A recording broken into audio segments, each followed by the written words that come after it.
Cuénteme cómo es ahí la cuestión de los derechos. ¿Están obligados? Bueno, mire, si hay algo que es sagrado en el Estado de Derecho, es la libre comunicación del abogado con su cliente y la reserva en la cual se maneja el abogado en la relación con su cliente. Porque, fíjese, el otro día hablábamos, yo no sé si no era con el presidente del Colegio de Abogados, cuál era la diferencia entre, por ejemplo, lo que un paciente le puede comunicar a su médico, que en definitiva está vinculado a temas físicos. Un paciente, por ejemplo, que consume drogas a esta altura sabe que no tiene que negar, es decir, que no corre ningún riesgo, le va a decir que consume drogas o no, en fin. Pero el abogado necesita, para ser eficiente en su trabajo, saber absolutamente toda la verdad. O sea que el abogado es sabemos que hay defendidos que guardan hasta el último momento sus secretos, pero generalmente el abogado es el que conoce realmente, por lo menos, la verdad cómo la ve su defendido, y tiene que ajustar su defensa en función de esa realidad. Por eso el secreto profesional es tan importante, por eso es que no se puede admitir de ninguna manera, por ejemplo, interceptaciones telefónicas de las conversaciones entre abogado y su defendido. Salvo cuando el abogado esté siendo copartícipe de la comisión de un delito. Exacto.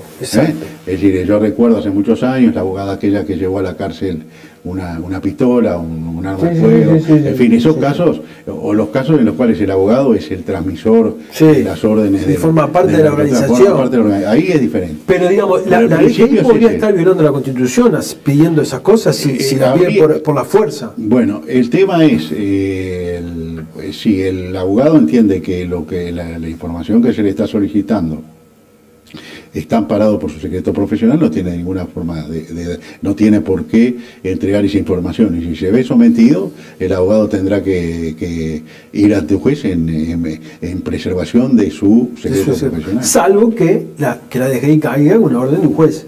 Ah, bueno, si cae con una orden de un juez es diferente, totalmente. Diferente, ¿no? Claro, porque se supone que el juez ahí evalúa estas posibilidades que yo le digo, es decir, la posibilidad de que el abogado esté cometiendo un delito junto con su defendido. Pero vuelvo a repetir, el tema de el secreto profesional entre abogado y defendido es un elemento fundamental. Muy importante. Esencial al Estado de Derecho. Muy importante lo que acaba de decir, doctor. ¿La población puede estar tranquila con el tema del uso del guardián? Vuelvo a repetir, sobre este tema me han preguntado muchas veces.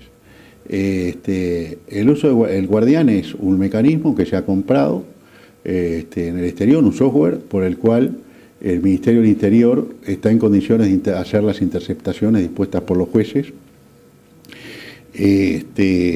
tanto de correos electrónicos como de aparatos telefónicos, sean móviles o de base, y de otras instancias. Quien gestiona el guardián es el Ministerio del Interior. Hay un sistema que es el sistema automatizado de interceptaciones legales, por el cual en su momento el juez se recogen todas las opiniones, el pedido de la Fiscalía, todo el soporte informático, el pedido de la policía, la opinión de la Fiscalía, después el juez, al dar la orden con un token, dispone que empiece a correr la interceptación, y hasta ahí nosotros llegamos. El tema del uso del guardián, esto es muy difícil encontrar un símil, pero esto es un instrumento del cual yo puedo controlar cuando se utiliza en función de una orden que yo doy.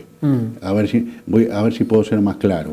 Lo que yo puedo controlar es, yo siempre lo pongo en números, que si yo libré 10 órdenes de interceptación telefónica, esas 10 órdenes han sido transmitidas al sistema. Y si hubo 12, ya usted esas 2 no tiene nada que ver. Esas 2 yo no puedo controlar.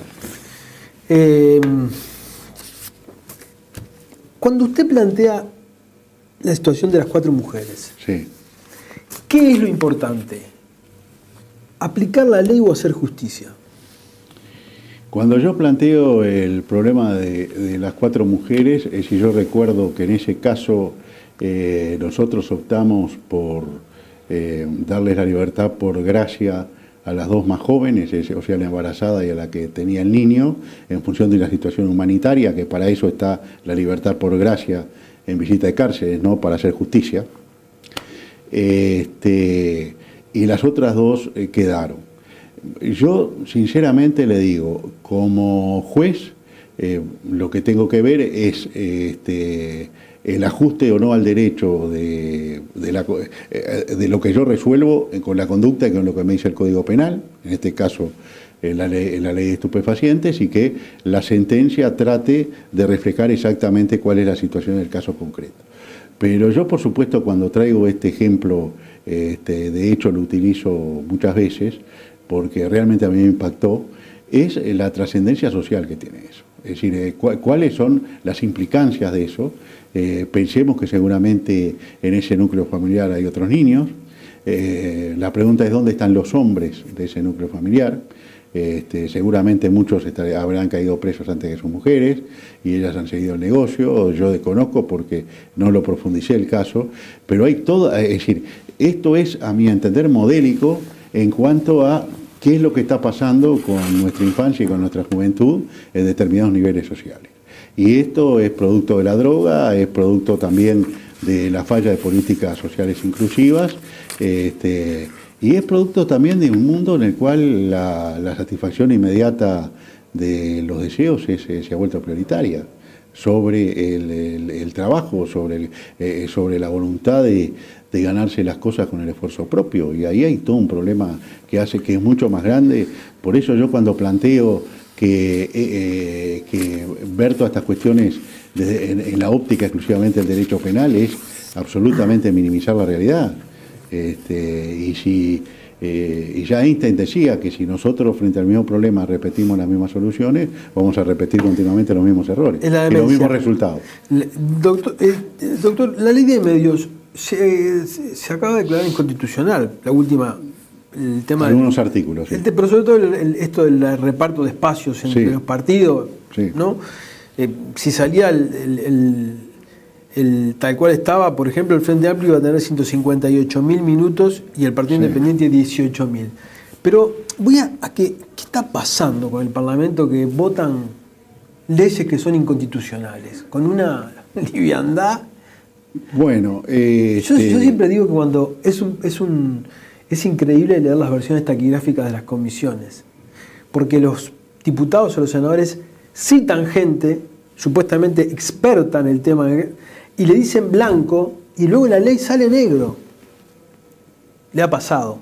Sí, más de una vez. Le adelanto que he visto, no sin sorpresas, algunos contenidos de estas leyes por las que vamos a informar mañana en el Parlamento también, o sea que el tema es bastante general. Yo lo que creo que hay un descenso en la calidad de la legislación. Todos sabemos que en la época en la que yo por lo menos era joven, yo recuerdo algo, una anécdota. La universidad publicaba una especie de un libro en la cual indicaba las características de cada carrera para que uno hiciera su opción vocacional. Y yo recuerdo siempre que cuando iba a donde decía los abogados, uno de los rubros de ocupación de ser abogado era la política, porque decía que la mayoría de abogados terminaban en política, o una gran cantidad de abogados terminaban en política. Yo creo que esa realidad se ha invertido totalmente, y hoy son pocos los abogados que por lo menos están en cargos legislativos, y que eso se nota en la legislación. Inclusive digo, podría haber instancias que sin vulnerar lo que es la independencia del legislador, pero tampoco el contenido de una decisión política, comisiones de estilos que pudieran hacer jurídicamente claras las decisiones que se toman, por eso sin vulnerar lo que el legislador quiere resolver, porque es el representante del soberano. Pero ahí tenemos un problema de calidad de legislación. Se ha cambiado la legislación, aparecen leyes con artículos kilométricos, es decir, por ejemplo, la ley de medio ambiente es una ley que tiene artículos de media carilla. y se hace muy difícil aplicarla. Se hace difícil leerlos, ¿no? Claro, esta propia ley de medios, por ejemplo, es una ley exageradamente larga que incurre en una cantidad de aspectos que son puramente reglamentarios, y se hace muy difícil leerla, es muy difícil estudiarla la ley, y es muy difícil tomar decisiones, porque ahí está qué posición está el que la impugna, pero también hay artículos de la ley que son ininteligibles para nosotros. Esos artículos, esas leyes que después no se aplican. Exacto. Claro, porque, y ese es un gran problema que alguna vez habrá que discutir, la forma como el Estado va dando marcha atrás y desapareciendo de la escena social, de la escena de los ciudadanos. Doctor, le quedo muy agradecido por su presencia. ¿Sí? Muchas gracias.